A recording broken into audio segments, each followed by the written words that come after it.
Olá, meu nome é Marcelo Catuzzo, você está no canal do Livro das Profissões da Usinaria, direto de Rio Preto.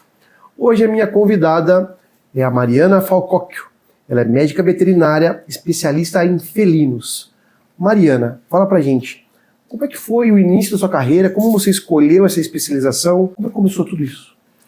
Olá, pessoal. Estou muito feliz de estar aqui com vocês, agradecer o convite. É sempre importante a gente poder divulgar um pouco da nossa área, o tanto que a medicina veterinária vem crescendo e as oportunidades que a gente tem, né? Bom, eu estou formada há aproximadamente 12 anos, então eu peguei uma mudança muito grande na nossa profissão, que é essa transformação de veterinários, assim, generalistas para especialistas, né?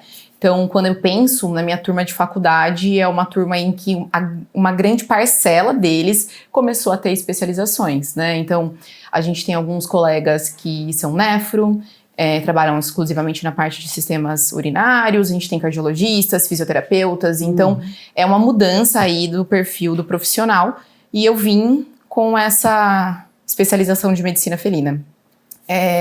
Me tornei uma apaixonada por gato, amo o que eu faço, amo minha rotina, amo poder oferecer o que tem de melhor em medicina felina num ambiente extremamente agradável. Então eu posso dizer que hoje a Clínica Progatos, que é onde eu trabalho, a gente consegue proporcionar um ambiente agradável para os nossos profissionais que estão ali. A gente sabe que dentro da veterinária isso é importante também. Perfeito. E você é criadora também? Cachorros? Não. Nunca criei nem cães, nem gatos. Eu acabei caindo na profissão porque eu buscava uma profissão em que eu pudesse depois me desenvolver, me especializar em alguma coisa. Muito jovem, né? Quando a gente entrou na faculdade, eu estava bem perdida. E mesmo durante a faculdade, eu achei que eu iria para a área de alimentos, né? Então, não sei se você sabe que dentro da veterinária a gente pode ir na área de análises de alimento, de carnes, de produção. E eu gostava disso na faculdade. Eu achava que a parte de indústria iria trazer satisfação para mim profissional. Quando eu me formei, e aí a gente busca ser alocado no mercado, o primeiro emprego que eu consegui foi para a área de pequenos animais, né? Então foi numa casa de ração, que é o que acontece com a maioria ali dos profissionais, uma grande parcela, né? Acaba se formando e tem que buscar emprego. Perfeito. Quando eu comecei a trabalhar nos pets, eu pensei, poxa, que incrível eu poder levar saúde para os animais, eu poder tirar às vezes dor deles, quando você faz uma consulta, eles estão em sofrimento e você ter essa oportunidade. E por mais que eu vi isso na faculdade, né, a rotina é muito distinta da faculdade. E foi quando eu tomei a decisão que eu ia para a área de pequenos animais. Até então não era a área de medicina felina, mas é a área de pequenos animais. E você falou uma coisa interessante, né? Você está com 35 hoje. 36. 36, perdoe.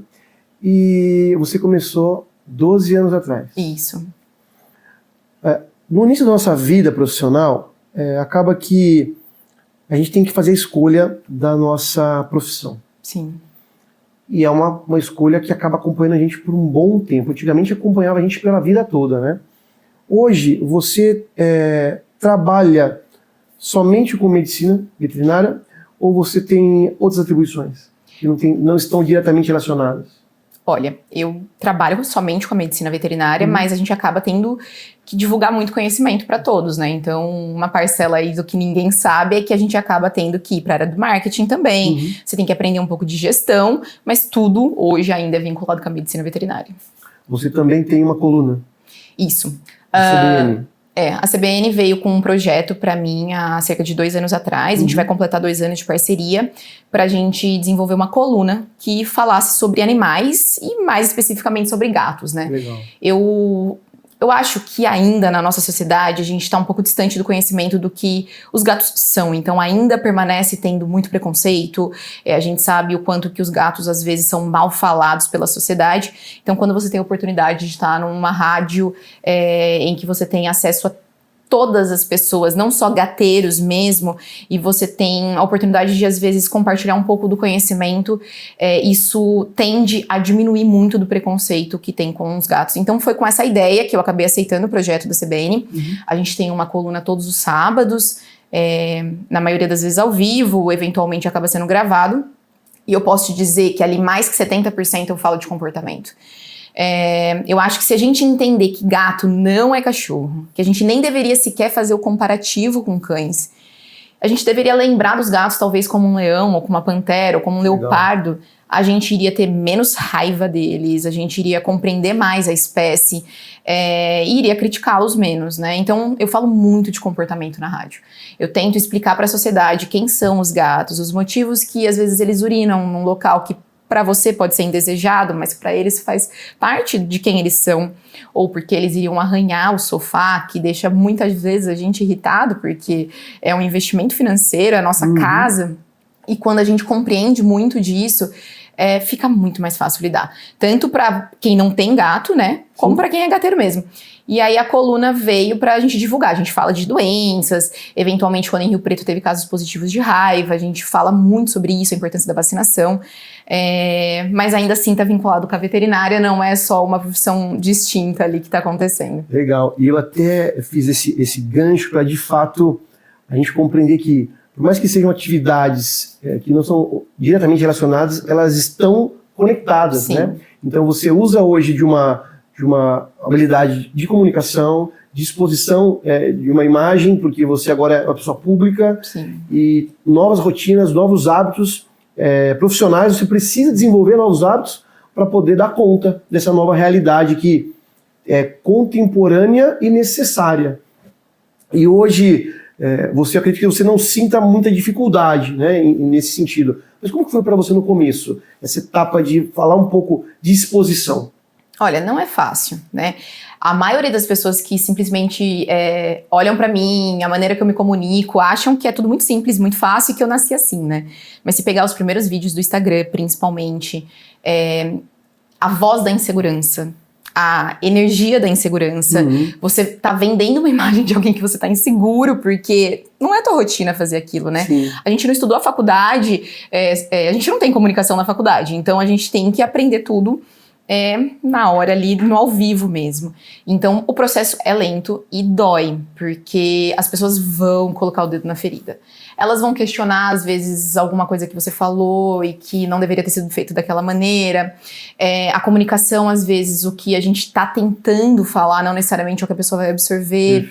Você tem que ter um jogo de cintura, você tem que imaginar as vírgulas que podem vir a acontecer depois daquelas sentenças, então o começo é difícil. Posição corporal, tom de voz, esses dias num Reels meu, antigo assim, deve ter 1 ano e meio atrás, claramente o tom da minha voz é de insegurança. Foi um vídeo extremamente não feito em casa. Claro. E o tráfego estava trabalhando nele, é um vídeo bom, mas a minha voz é de insegurança. E eu nem apareço, eu nem estou aparecendo, é só minha voz, né? O que é mais difícil quando a gente tem que vender a nossa imagem. E um comentário foi, que voz insuportável. Se isso fosse há 5 anos atrás, quando eu comecei a fazer vídeo, eu ia sumir uns 3 meses até absorver aquele hater. Hoje eu li, eu ri e eu achei, bom, o vídeo tá dando repercussão, então a gente vai sobrevivendo. E não tem jeito, né? Atualmente, eu não posso dizer que é necessário para todos, mas a maioria dos profissionais acaba tendo que se expor. E a gente acaba aprendendo a trabalhar com isso. Então, o Instagram é fácil pra gente estar ali, a gente pode gravar, cancelar. A minha dica é que não cancelem os vídeos, façam de uma vez, se engasgar, continua. Ninguém às vezes vai perceber esse engasgo, só a gente mesmo que tá gravando. Mas a gente aprende, né? E por aí vai. A CBN foi sensacional pra mim, né? Pra formalizar esse aprendizado que veio do Instagram. Muito legal isso que você fala, porque existe toda uma intenção particular minha em levar essas possibilidades às pessoas, né? E você fala assim, nem todo profissional precisa. Tem muita gente que tem medo. E a única forma de você enfrentar o medo, de você vencer o medo, é enfrentando ele, né? Abandonando algumas receios pessoais, preconceitos, né? Absorvendo ou redirecionando a opinião dos outros, porque você é obrigado a conviver com opiniões de pessoas que você nem conhece, mas que você acaba gravando, né, as questões ruins. A gente lembra mais das críticas do que dos elogios, né? O humano tem essa capacidade. É difícil a gente administrar isso, mas é possível transitar para essas questões de exposição de imagem de forma organizada, sem peso, Porque tudo é um processo, tudo leva tempo, é uma esteira de aprendizagem prática. Criar uma frequência de trabalho e aprendendo com os próprios erros. E com você foi assim. E pensando nisso tudo, Mariana, qual foi o momento que você percebeu que você precisava se expor? Olha, no primeiro ano da clínica, eu já comecei a ter aquele insight de que não teria para escapatória. A clínica e eu éramos praticamente a mesma pessoa, né? A gente sabe que a instituição, a Progatos, ela é ela e eu sou eu, mas Legal. A gente tem ali um caminho que a gente percorre em comunhão. E eu lembro que nesse primeiro ano eu pensei, bom, não vai ter jeito, eu vou ter que começar a ir pra esse lado, querendo ou não, porque o meu desejo é ficar escondida.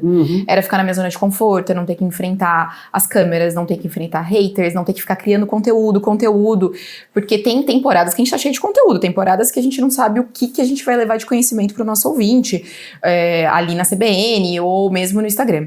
E naquele primeiro ano eu pensei, bom, não tem jeito, eu vou ter que trabalhar minha imagem de uma maneira que eu consiga me enxergar sem me julgar constantemente, eu vou ter que aprender a falar. E ali foi quando eu comecei a tentar fazer os vídeos. Só que, obviamente, não tinha nenhuma empresa de marketing por trás, era eu tentando vencer os meus medos. Legal. E acabava que eu não tinha uma rotina, que hoje a gente sabe que é muito importante. Então, se eu gravasse em um dia e eu me odiasse, eu iria ficar 2 meses sem gravar.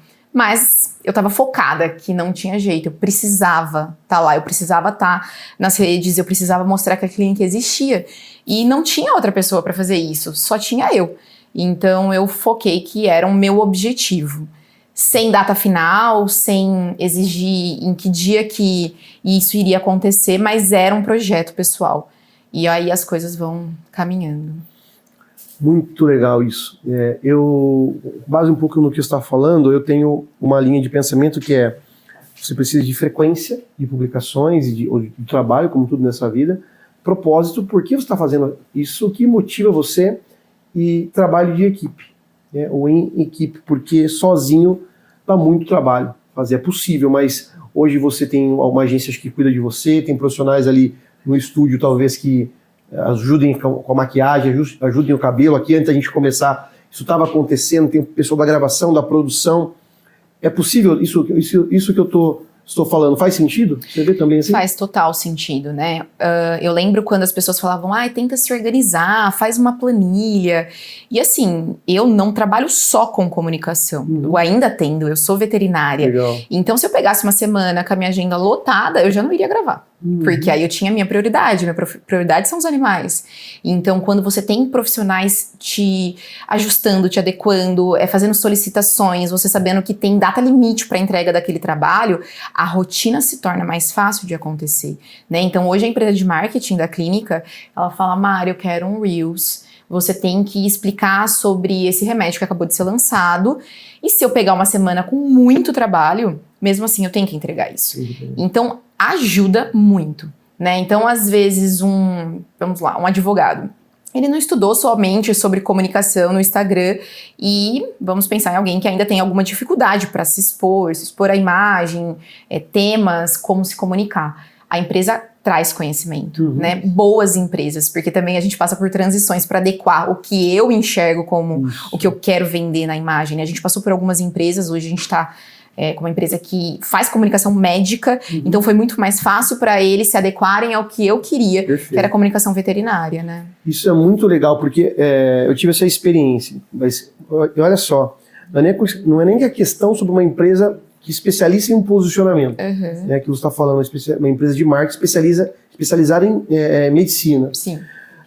Sobre tráfego. Então eu vejo que profissionais especialistas em determinadas áreas têm facilidade, claro, nas suas áreas, né, principalmente na questão do trânsito do digital, e independente se é posicionamento ou se é tráfego, porque exige especialização. E se você tem uma facilidade em alguma coisa, vou melhorar isso. E se você tem facilidade em uma coisa, você provavelmente tem dificuldade em ter outro tipo de visão em alguma outra área. Então é necessário procurar, de fato, empresas que falem a mesma língua, a nossa língua, a língua do nosso mercado. Porque, apesar de nós falarmos o mesmo idioma, os mercados eles têm línguas diferentes. Linguagens técnicas, linguagens específicas e uma forma de comunicar diferente. Se eu for pensar assim na minha profissão, eu só vejo gato, eu só atendo gato. Todos os dias eu olho para gato. Ele sai da caixinha, o jeito que ele anda no meu consultório, minha cabeça já tá. Ele tá andando diferente, o pelo dele não tá brilhante do jeito que deveria, ele tá opaco. Achei que a maneira facial dele, estrutural, posição de orelha, pode estar se comunicando comigo. Isso é muito mais fácil quando você só faz aquilo, né? Então isso, se a gente for analisar em todas as outras áreas, se assemelha, porque se a gente só trabalha, por exemplo, com algo específico, a gente vai acabar nos desenvolvendo de uma maneira muito melhor, né? Perfeito. E você falou fez uma frase sua que você falou assim, ó, que você está trabalhando e às vezes você tem que produzir, né? Você faz uma relação em que produzir conteúdo é trabalho ou não para você? Por exemplo, clinicar medicamente, né? Atender o gato é um trabalho. E produzir conteúdo também é um trabalho? Olha, eu nunca fiz essa analogia, assim, né? Mas vamos pensar que talvez no Instagram eu ainda consigo ter uma maleabilidade de datas e horários, porque eu sei quando vai ser a entrega do conteúdo para a equipe de marketing que está me solicitando. Mas a CBN é um trabalho, né? Eu tenho que estar lá aos sábados, eu tenho um compromisso, eu tenho uma divulgação de conteúdo, eu fico matutando o que meu ouvinte vai ter interesse de acompanhar, porque ele não é especialista, ele não é o meu cliente que está em busca de um diagnóstico. Ele está lá no horário de lazer dele. Então, para mim, ali, a CBN eu considero um trabalho. O Instagram, eu considero talvez a minha marca, não sei, porque eu tô vendendo a clínica, eu tô vendendo o meu trabalho ali, e o que ela tem que passar o que ela quer se comunicar. É um trabalho, mas eu acho que ele é mais diferente ali, se eu for comparar com a CBN. Tá. Isso é legal, e eu trago isso para o meu próprio contexto, e que eu enxergo de fato como cada ação de produção de conteúdo como, de fato, uma tarefa de trabalho, porque ela está alinhada a um objetivo, a um propósito profissional. Sim. Então, seja no fortalecimento da minha própria imagem pública, ou no treinamento de algum parceiro, ou, de fato, esse momento aqui que a gente está produzindo esse conteúdo que vai servir para alguém, como uma tarefa de responsabilidade e que existe um propósito para isso. Então, eu acabo me organizando dessa forma, inclusive para atribuir responsabilidade, para que eu mesmo crie um comprometimento com isso. Sim. Não é colocar a cara no digital, né, e ir fazendo de qualquer jeito. Não, existe alguém que precisa disso. Sim. Quem? A minha própria equipe. Então eu preciso entregar um comprometimento com essas pessoas. Até um pensamento meu. Tá? Agora, pensando em toda essa sua relação com a sua profissão, tá? Quais para você foram as grandes dificuldades de todo esse seu processo da sua dinâmica pessoal de trabalho? Não pensando só nas questões de comunicação e desenvolvimento de novas habilidades, mas também pensando no atendimento aos clientes ou na clínica para os animais. Quais são os grandes desafios? Olha, acho que para o recém-formado é o desafio da profissão de todas, que é ser absorvido pelo mercado. Legal. Gera muita ansiedade, insegurança. A veterinária é uma profissão extremamente saturada, então demanda de experiência para você se diferenciar dos seus colegas, e experiência é o tempo, né? E demanda de algumas oportunidades, né? Então eu acho que gera muita ansiedade no início da profissão, isso. Quando eu penso ali, quando eu tô com os estagiários, porque a gente tem um processo seletivo para entrar como estagiário ali na Progatos, muita ansiedade deles em o que eu vou fazer depois, além do medo do que eu gosto, né? Será que eu vou para essa área? Essa área vai me dar oportunidade? Será que eu vou ter vaga para trabalhar em alguma clínica, que seja uma clínica de referência, que acaba sendo o sonho dos profissionais trabalhando? Então isso ainda assim é uma grande insegurança ali dentro da veterinária do recém-formado. Já uma pessoa com um pouco mais de experiência, a gente é uma profissão de estafa gigantesca, né? Então a gente trabalha muito diretamente com o cliente, com a questão... Ele chega praticamente emocional, desesperado pra gente. Eles amam muito os animais não conversam, então uma vez correlacionaram com o atendimento do pediatra, né, que ele vai estar conversando mais com os pais do que com o recém-nascido, porque o recém-nascido não vai se comunicar através da oratória, que é o que a gente está fazendo. Então os animais é a mesma coisa, são sinais, e isso é um pouco mais difícil para você trabalhar e compreender toda a pressão de uma profissão que você está trabalhando com a vida, né? Isso a veterinária é clara. Eu, em algumas palestras, quando eu tenho oportunidade, eu sempre falo que a parte mais difícil da nossa profissão é tomar decisão. É ter certeza que aquele animal tem aquele diagnóstico. Ele não está conversando com a gente está analisando sinais, a gente está analisando exames, e eu tenho que confiar em mim, tomar a decisão, fazer a prescrição de um remédio, ajustar dose, e isso é muito difícil. Na rotina é muito mais complicado do que a gente imagina na época de faculdade. Só que com experiência, com bons cursos, colegas nos orientando, a gente acaba dominando essa parte, né? E fazendo um link com o que você falou, pensando um pouco, sobre você vencer esses desafios fazem parte da relação profissional. Mas existem questões contemporâneas, como, por exemplo, a própria ideia de humanização, né, dos animais. Sei que você fez um comparativo falando sobre pais e filhos, não que os pais e filhos humanos.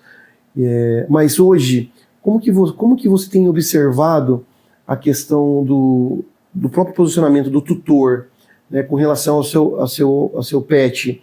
Existe essa relação muito mais humanizada, esse tratamento de chamar, por exemplo, o pet, né, o gato, de filho, né, ou de os avós, né, então os pais, né, humanos, os pais humanos têm os seus filhos criadores e chamam os pets de netos, por exemplo. Existe isso? Tem isso? Eu comento que eu vivo numa bolha roxa, né? Então hoje a Progatos, os nossos tutores, né, os nossos clientes, eles são pais dos gatos.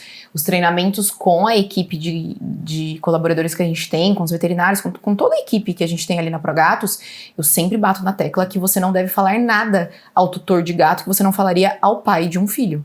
Então existe esse treinamento. Os adjetivos utilizados para a descrição de um felino, eles são os mesmos que você iria utilizar para descrever uma criança. Verdade. Se cada palavra não se adequa a um filho, significa que você não deve utilizar ela.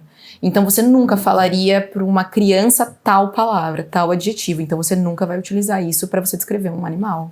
Que interessante, porque essa é a segunda vez essa semana que aparece esse tema. Toda vez que a gente conversa com veterinários, esse tema aparece, mas essa questão desse tipo de tratamento. Eu estava ontem conversando com os meus tios, e aí eles estavam falando sobre veterinários que são especialistas em alimentação, nutrição canina.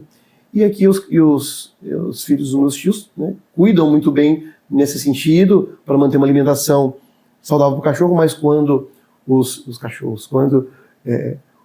os pets vão para a casa dos avós, ou seja, para a casa deles, então aí eu ponho... Aí é farra. Aí é farra, né? E aí a nutricionista falou, nunca tinha pensado sobre isso. Preciso me atentar com relação a isso também, porque a rotina de alimentação da casa dos avós, eu falei, puxa vida, essa forma de pensar, que para quem eu tenho 4 cães, né? Mas não é uma forma que eu uso, né? Então ela está relacionada a uma forma mais contemporânea, mais carinhosa, mais humanista, né? Durante a consulta a gente inclusive tem que identificar isso, né? Será que o cliente que está na minha frente, o tutor, ele é um tutor que considera como filho ou não, né? Porque inclusive no que a gente vai orientar como tratamento médico ou o que a gente vai orientar de exames vai diferenciar se é o filho do cliente ou não. Porque inclusive a gente sabe até onde ele vai querer levar toda aquela situação, né? O tutor que tem o pet como filho, quando você vai dar um diagnóstico, você tem que tomar cuidado com as palavras que você está escolhendo, porque para ele receber essa notícia, é como se ele estivesse recebendo de um filho dele. Então a gente tem que levar isso muito em consideração. Os gatos, eles vivem muito, né? A gente tem pacientes de 23 anos. Então, há 23 anos sendo tratado como filho, ele realmente tem uma convivência familiar, né? Diferente de talvez um tutor que tenha o gato como um pet. O diagnóstico é menos dolorido, o tipo de tratamento que você vai orientar, às vezes, tem que ser baseado em menos remédio, porque ele não vai se disponibilizar a medicar esse gato com 5 comprimidos 5 vezes ao dia, já que medicar um gato não é fácil. O dono, o tutor que é pai, não, doutora, se precisar, eu vou medicar, eu mudo minha rotina, eu faço home office, então isso muda completamente o contexto ali das consultas também. Muito interessante. E é sempre bom conversar, né? Eu sempre digo que eu aprendo muito, porque essas são particularidades da sua profissão, né? E provavelmente são coisas que não ensinam na faculdade. É a vida que vai ensinando. Né? E provavelmente até 12 anos atrás, quando você aprendeu tudo isso, não era assim. Olha, o universo do gateiro sempre se levantou muito a bandeira que gateiro amava. O gateiro era pai muito mais intenso do que de cão. A medicina felina está em pleno desenvolvimento, né? Quando a gente pensa em diagnóstico, em tratamentos. Mas os gatos, eles estão dominando o Brasil um pouco mais recente, né? O hemisfério norte, ele já é dominado por gatos, mas aqui, a parte do hemisfério sul, ela tá ainda engatinhando um pouquinho. Então, literalmente. Exato. Eu costumo brincar que quem não tem gato hoje, talvez daqui 5 anos esteja tendo. Verdade. Quem odeia gato hoje, talvez daqui 5 anos esteja namorando alguém que seja gateiro. Então, os gatos vão dominar. E com isso, a gente também vai aprendendo a se comunicar com eles cada vez mais. Hoje o meu universo é de gato, então eu já entendo muito do universo dos gateiros também. Mas as pessoas que estão mais distantes disso também vão aprender muito de gato, gente. Gato tá com tudo. Que legal. E gateiro é o tutor. Gateiro é o tutor do gato, mas quando a gente fala gateiro, a gente fala da comunidade de tutores de gatos, que eles levantam a bandeira dos gatos, eles são enlouquecedores, vestem camiseta de gato, brinco de gato, colar de gato, mochila de gato. É bem diferente dos cães. Que legal, que legal. Sensacional, Mariana. E pensando em um caso seu particular, e de toda essa sua vivência profissional, qual foi a grande ponto que te marcou profissionalmente? Olha, eu não consigo lembrar só de um caso, tá? Mas quando eu penso em gatos, de maneira geral, eles são extremamente silenciosos, né? Eles são uma espécie que eles não demonstram que eles estão doentes, diferente do cão, né? O cão, a gente bate o olho e fala, opa, hoje ele tá prostrado, hoje ele tá mais amuadinho, hoje ele não quis comer, que estranho. A minha cachorra, se ela não aceita alimento úmido, eu falo, opa, tem alguma coisa muito grave acontecendo, ela nunca vai negar um alimento úmido.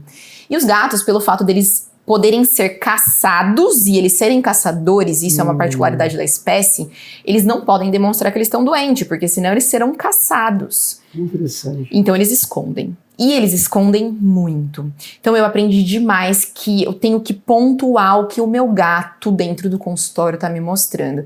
Porque ele vai vender que ele tá saudável. E isso ele vende pros tutores e ele vende pra mim dentro do consultório também. Legal. Então ele sai da caixinha, ele não tem, nem tô tão mal, nem tô ruim, olha como eu tô bem. Então aí eu falo pro tutor, olha, mas pensa comigo, ele emagreceu 200 gramas é muita coisa em porcentagem de peso. Você mencionou pra mim que nos últimos 7 dias ele vomitou 2 vezes. Não é normal? A gente já tem 2 motivos de preocupação. Vamos lá, o que mais? Ele não te recebeu em casa do que na rotina dele, ele sempre te recebe em casa. Ele urinou fora do lugar.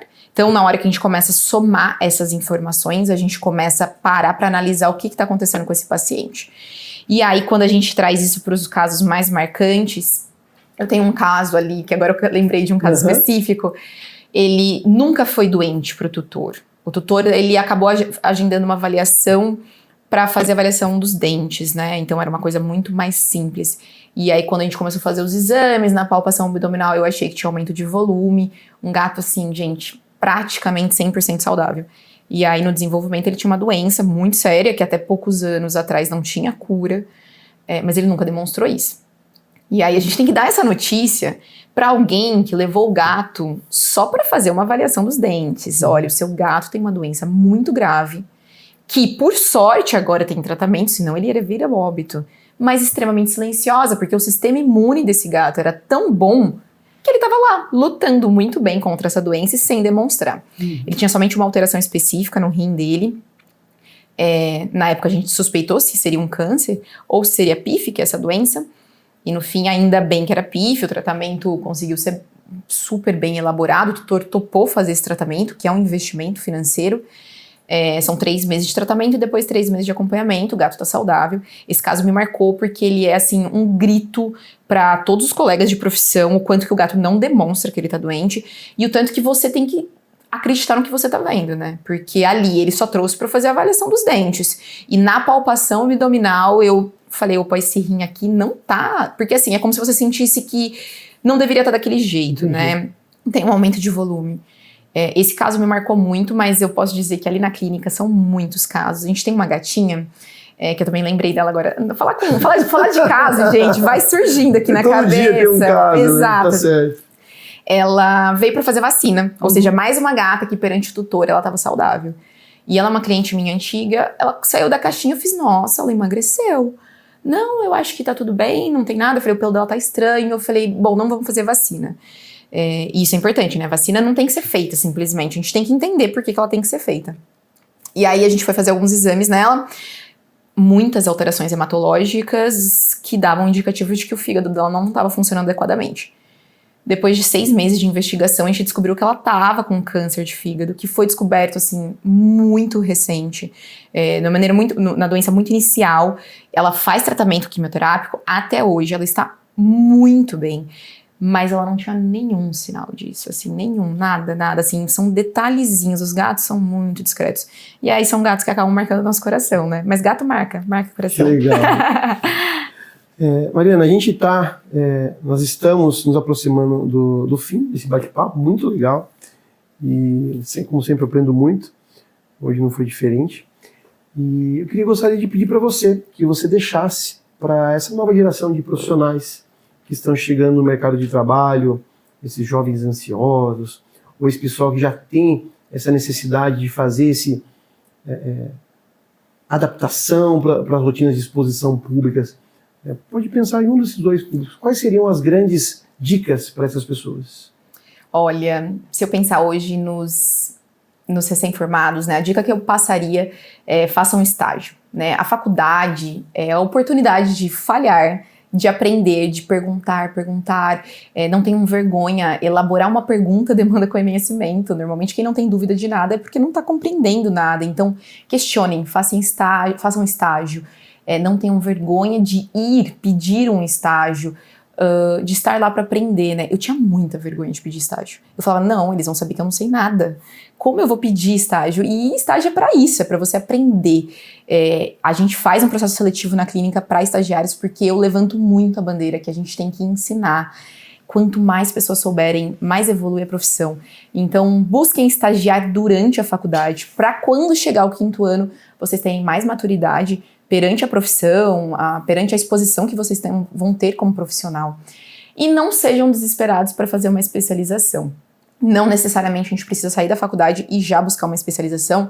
Pode buscar fazer, às vezes, uma residência que vai trazer conhecimento, vai trazer maturidade e, posteriormente, uma especialização.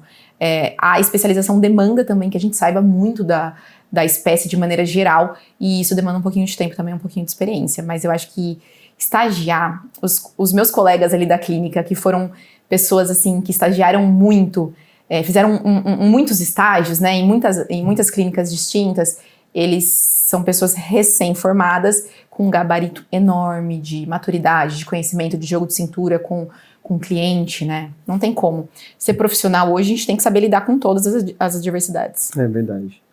Mariana, muito obrigado mais uma vez. Obrigada. Foi um prazer ter você aqui. Obrigada, gente. E para você que chegou até aqui, tchau, tchau. E para você que chegou até aqui, esse é o Livro das Profissões 2024. Este livro é uma compilação de mais de 3.000 profissões em 60 grandes áreas do conhecimento. Ele está disponível na versão capa dura, em papel cochê, com imagens ilustradas e coloridas. Ele é um excelente presente para sua mãe, para o seu pai, para aquele filho que está iniciando a carreira profissional ou para aquele amigo que quer mudar de carreira. Você pode adquirir no site da Amazon nas versões em inglês e em português. E também no link na descrição abaixo. Garanta já o seu.